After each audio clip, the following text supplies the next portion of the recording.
नमस्कार, fast and facts में आप सभी का बहुत बहुत स्वागत है। आपके साथ हूं मैं रूबिका लियाकत और मेरे साथ सचिन अरोड़ा है। फास्ट एंड फैक्ट्स में आपको सारी खबरें पूरी रिसर्च के साथ दिखाने की कोशिश में। रुक करते पहली बड़ी खबर का। दिल्ली कैबिनेट से बर्खास्त किए गए जल संसाधन मंत्री कपिल मिश्रा ने सीएम अरविंद केजरीवाल पर कई गंभीर आरोप लगाए हैं। राजघाट पर महात्मा गांधी की समाधि के बाहर पत्रकारों से बात करते हुए कपिल मिश्रा ने अरविंद केजरीवाल पर 2 करोड़ रुपए कैश लेने का आरोप लगाया। कपिल मिश्रा ने कहा कि दिल्ली के स्वास्थ्य मंत्री सत्येंद्र जैन ने मुझे खुद बताया कि उन्होंने केजरीवाल के किसी रिश्तेदार को जमीन दिलवाने के लिए 50 करोड़ की डील करवाई। मैंने अपनी आंखों से देखा है, अरविंद केजरीवाल जी के घर पर देखा है। सत्येंद्र जैन जी 2 करोड़ रुपए अरविंद केजरीवाल जी को नगद देते हुए मैंने अपनी आंखों से देखा है। सत्येंद्र जैन जी ने 2 करोड़ रुपए नगद अरविंद केजरीवाल जी को मेरी आंखों के सामने दिए और माननीय सत्येंद्र जैन जी ने मेरे से खुद व्यक्तिगत तौर पर एक बात बताई कि अरविंद केजरीवाल जी के किसी सगे रिश्तेदार की जमीन के लिए 50 करोड़ की डील उन्होंने कराई है। मैंने ये बात भी अरविंद जी को जाके बताई तो उन्होंने कहा कि ये बात झूठ है और तुम्हें मुझ पर भरोसा होना चाहिए। कपिल मिश्रा ने कहा कि सत्येंद्र जैन ने दिल्ली सरकार में अपनी बेटी को, रिश्तेदारों को नौकरी दी, ये सबके सामने है। कपिल मिश्रा ने केजरीवाल के खिलाफ सबूतों को सीबीआई और एसीबी को देने की बात भी कही। पहले उपराज्यपाल महोदय के पास गया हूँ, उपराज्यपाल महोदय को अपना बयान दिया है, जिम्मेदारी के साथ बयान दिया है। ये जिम्मेदारी लेकर बाहर निकल के आया हूँ कि सीबीआई और एसीबी को जो भी बयान देना होगा वो मैं खुद जाकर दूंगा। एक एक तथ्य सीबीआई और एसीबी के सामने रखूंगा। तो इसको आरोप नहीं कहते हैं जब 2 साल से जो व्यक्ति कैबिनेट में बैठा हो और वो अपनी आंखों से कुछ देखने के बाद बोले। कपिल मिश्रा ने कहा कि केजरीवाल पर आंख मूंद कर भरोसा किया, लेकिन बदले में उन्हें मंत्रिमंडल से बाहर कर दिया गया। कपिल मिश्रा ने मांग की कि केजरीवाल के खिलाफ कानून अपना काम करे। उन्होंने सवाल किया कि आखिर मीडिया से केजरीवाल बच क्यों रहे हैं। कुछ लोगों को भ्रष्टाचारियों को बचाने की आदत पड़ गई है। तरह तरह के मामले सामने आते हैं, कभी बस के घोटाले के, कभी टॉक टू AK के घोटाले के, कभी पैसों के घोटाले के। कार्यकर्ता दूर खड़ा होकर देखता रहता था एक उम्मीद में कि अरविंद केजरीवाल ईमानदार हैं, वो कभी पैसा नहीं ले सकते। इससे पहले कपिल मिश्रा उपराज्यपाल से मिले, उन्हें टैंकर घोटालों की जानकारी दी। 2006 में दिल्ली सरकार ने स्टील के टैंकर्स मंगाने का फैसला किया। 400 टैंकर्स का टेंडर करीब 600 करोड़ रुपए में दिया गया। शीला दीक्षित सरकार पर आरोप लगा कि 180 करोड़ का काम 600 करोड़ में करवाया गया। टैंकर में GPS लगाने का ठेका 60 करोड़ में दिया गया। आरोप लगा कि ये काम 15 करोड़ में किया जा सकता था।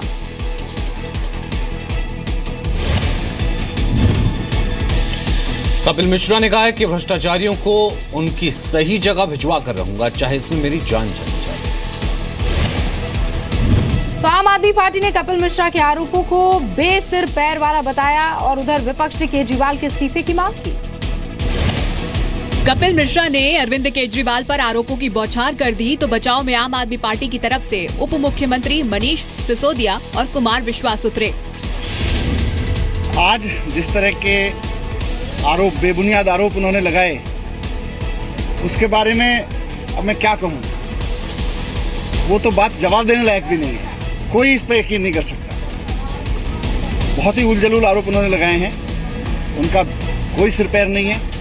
इसके बारे में इतना ही कहा जा सकता है, उसका कोई जवाब नहीं है। अरविंद से मेरा 12 वर्ष का परिचय और इतने साल काम करने के बाद मैं ये कह सकता हूँ कि अरविंद केजरीवाल भ्रष्टाचार करेगा, पैसे लेगा, ये मैं सोच भी नहीं सकता और ये उनके शत्रु भी नहीं सोच सकते। जो भी बाहर बातें हैं, मैंने उन सत्येंद्र जैन को बुलाया है, मैंने उनसे कहा पेपर लेके मुझसे मिलिए, PSC में अपनी स्थिति स्पष्ट करिए, एक एक कार्यकर्ता के सामने अपनी स्थिति स्पष्ट करिए कि क्या आपको फ्रेम कराया जा रहा है, क्या कोई गलती हुई है, कहाँ असत्य है। हम किसी भी तरह की जांच के लिए तैयार हैं, CBI करे, ED करे, कोर्ट तक जाने के लिए तैयार है। केजरीवाल सरकार के खिलाफ भ्रष्टाचार के बढ़ते मामलों को लेकर बीजेपी कल उपराज्यपाल से मिलने वाली है। बीजेपी नेता विजेंद्र गुप्ता ने कहा है कि वो मुद्दे को विधानसभा में भी उठाएंगे। तमाम मामलों में जब ये बताया गया कि 4-5 लोग आपके करीब हैं और भ्रष्टाचार कर रहे हैं, तो केजरीवाल जी हर बार चुप लगा रहे थे, यानी कि उन्होंने कार्यकर्ताओं का भी और नेताओं का विश्वास तोड़ा है। इस पूरे मामले में वो बेनकाब हो गए हैं, ये पार्टी पूरी बेनकाब हो गई है और हम चाहते हैं इसकी जांच हो। बीजेपी ने अरविंद केजरीवाल से तुरंत इस्तीफा देने की मांग की है। वहीं कांग्रेस नेता शकील अहमद ने निष्पक्ष जांच की मांग की है। ये आम आदमी पार्टी के मंत्री रहे कपिल मिश्रा का ये गवाही है जो दिल्ली के मुख्यमंत्री के खिलाफ है और ये प्रत्यक्षदर्शी गवाही है। निश्चित रूप से अब समय आ गया है कि अरविंद केजरीवाल जी को स्वेच्छा से पद त्याग देना चाहिए और एक जांच ऐसी शुरू करनी चाहिए जो निष्पक्ष हो, जो दिल्ली सरकार के अधीन नहीं हो, आम आदमी पार्टी के अधीन नहीं हो। बिल्कुल स्थिति स्पष्ट हो जाएगी। एमसीडी चुनाव नतीजे को लेकर आम आदमी पार्टी बार बार ईवीएम को दोषी ठहरा रही थी। कपिल मिश्रा ने ईवीएम पर केजरीवाल के दावों को गलत ठहराया। आम आदमी पार्टी विधायक अमानतुल्लाह के आरोपों के बाद कपिल मिश्रा ने खुलकर कुमार विश्वास का साथ दिया था। पार्टी में भ्रष्टाचार पर विधायक और कार्यकर्ताओं के बीच चर्चा की मांग की थी। इससे पहले साल 2015 के अगस्त महीने में कपिल मिश्रा ने दिल्ली जल बोर्ड टैंकर घोटाले की जांच की बात कही थी। तब उनको कानून मंत्री के पद से भी हटाया गया था।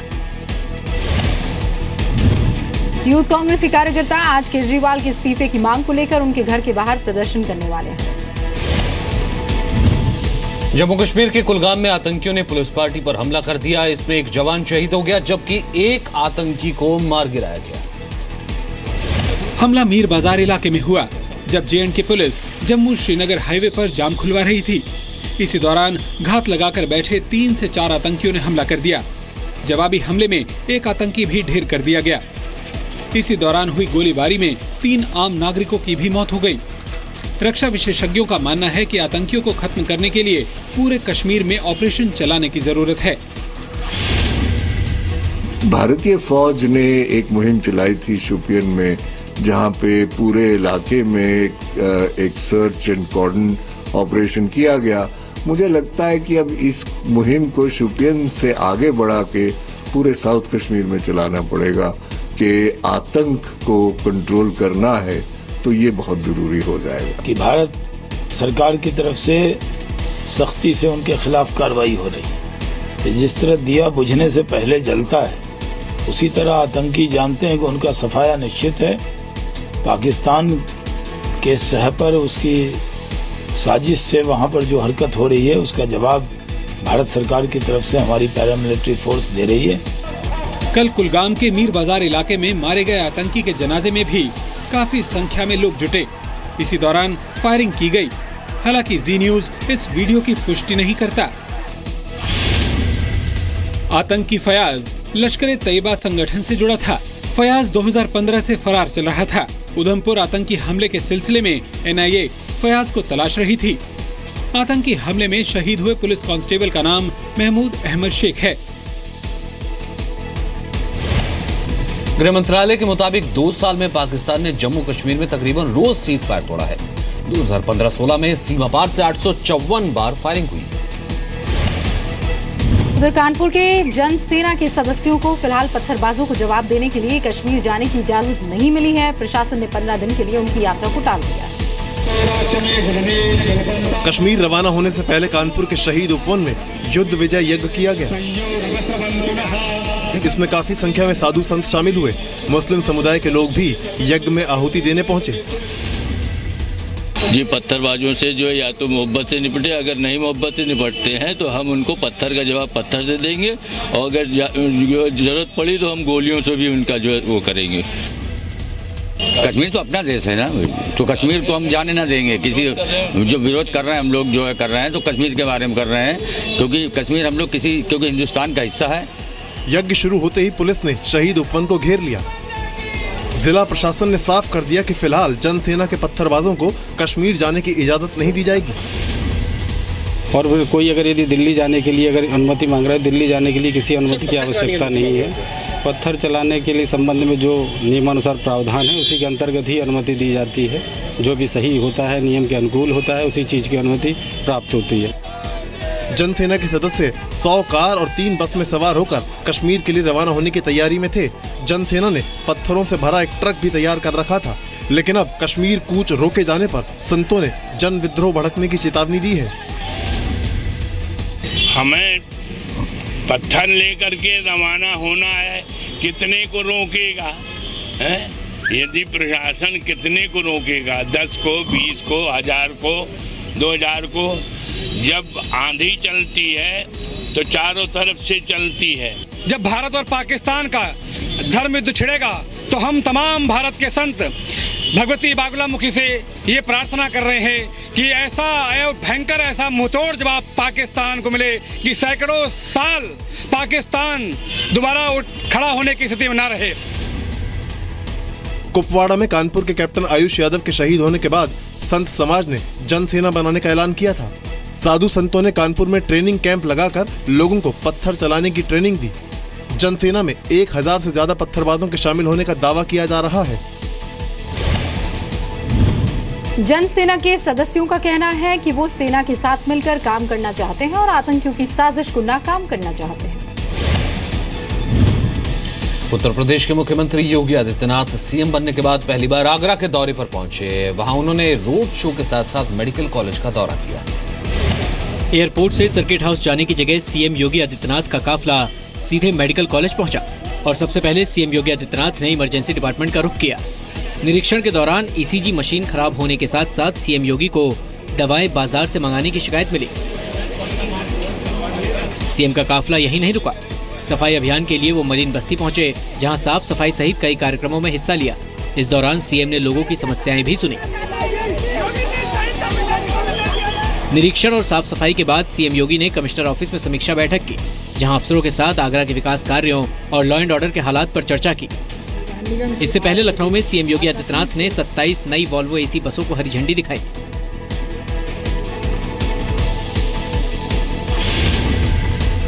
यूपी परिवहन निगम की ओर से जनता को और अधिक सुविधाएं देने के लिए 27 एसी बसों की शुरुआत की गई है। 12 बस अत्याधुनिक सुविधाओं से लैस हैं, जबकि 15 बसें एसी हैं। इन बसों का किराया काफी कम रखा गया है। ये बसें गोरखपुर, लखनऊ, कानपुर से चलेंगी। यूपी सरकार आने वाले दिनों में एक दिन बस डे बनाने की भी योजना बना रही है, जिससे ईंधन की बचत होगी। यूपी में फिर बुलंदशहर जैसी वारदात सामने आई है। झांसी के जालौन में पति के सामने एक महिला से गैंगरेप किया गया। जालौन जिले में गाड़ी में लिफ्ट देने के नाम पर एक महिला के साथ 8 लोगों ने कथित तौर पर गैंगरेप किया। पीड़ित दंपति औरैया से जयपुर जा रहा था। इसी दौरान एक लोडर वैन में उन्होंने लिफ्ट ली, जिसमें पहले से 8 लोग मौजूद थे। इन लोगों ने महिला के पति की पिटाई कर उसे बांध दिया। फिर महिला से गैंगरेप किया गया। इतना ही नहीं, आरोपियों ने वारदात के बाद पीड़ित दंपति से 20,000 रुपए भी लूट लिए और उन्हें औरैया जालौन हाईवे पर छोड़ दिया गया। औरैया से कोठौर से गाड़ी बढ़ गई, वहाँ कोई साधन नहीं बना, पीछे वाला था तो उसने जो बैठा लिया और धीरे धीरे लाया और रास्ता में उसने घटना करी। पीड़ित की शिकायत पर पुलिस आरोपियों को पकड़ने के लिए टीम बनाकर दबिश दे रही है। कई संदिग्धों से पूछताछ भी की गई है। घटना की सूचना मिलते ही तुरंत ही संपूर्ण पुलिस बल हमारे नेतृत्व में कॉम्बिंग में लग गया और लगातार बदमाशों की तलाश जारी है। घटना के संबंध में थाना जालौन पर लूटपाट और रेप का मुकदमा दर्ज किया गया है। पीड़िता का पति जयपुर में पानी पूरी बेचने का काम करता है। वो पत्नी के साथ जयपुर से लौट रहा था। पीड़ित दंपति ने औरैया से गोहन के लिए लोडर वैन में लिफ्ट ली थी। रास्ते में साहब मोड़ पर बदमाशों ने गाड़ी रोक दी और गैंगरेप को अंजाम दिया। पुलिस की 5 टीमों को आरोपियों को पकड़ने और केस सुलझाने के काम में लगाया गया है। डीआईजी शरद सचान ने खुद मौका वारदात का मुआयना किया और कहा कि मामले में अगर पुलिस वालों की लापरवाही सामने आती है तो एक्शन होगा। यूपी में तेल चोरी और मिलावटखोरों के खिलाफ अभियान जारी है। पेट्रोल पंप पर ताबड़तोड़ छापेमारी से हड़कंप मचा है। मथुरा में आपूर्ति अधिकारी सुनील कुमार की अगुवाई में कई पेट्रोल पंपों पर छापे मारे गए। चेकिंग के दौरान कई मशीनों में गड़बड़ी पाई गई। जहाँ पे जो उसका पल्सर होता है, जिसके माध्यम से तेल को हम लोग बढ़ाते घटाते हैं पल्सर के माध्यम से, उस वहाँ पर जो चिप न लगी होकर उस पल्सर में एक जो है तार लगी थी। वो इसका मतलब कंप्लीट किया गया, जानबूझकर तार लगाकर उसके जो है तार सर्किट करके उसका सर्किट में जोड़कर। कुछ ऐसा ही हाल इलाहाबाद में भी दिखा, जहां एक और पेट्रोल पंप पर चिप से चोरी पकड़ी गई। गड़बड़ी पाए जाने के बाद पेट्रोल पंप को सीज कर दिया गया।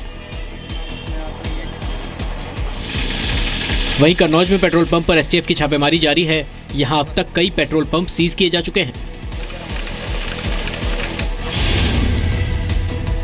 लखनऊ में एसटीएफ की छापेमारी में पेट्रोल पंप में चिप के जरिए ग्राहकों को चूना लगाए जाने का खुलासा हुआ था। राजधानी लखनऊ में करीब 100 पेट्रोल पंप में से 95 पेट्रोल पंप में गड़बड़ी पाई गई थी। पेट्रोल पंप पर चोरी के खुलासे के बाद राज्य के 6,600 पेट्रोल पंपों की जांच के आदेश दिए गए हैं। यूपी के कई शहरों में अब भी पेट्रोल पंप पर एसटीएफ छापेमारी कर रही है। फास्ट एंड फैक्ट्स में अभी के लिए बस इतना ही।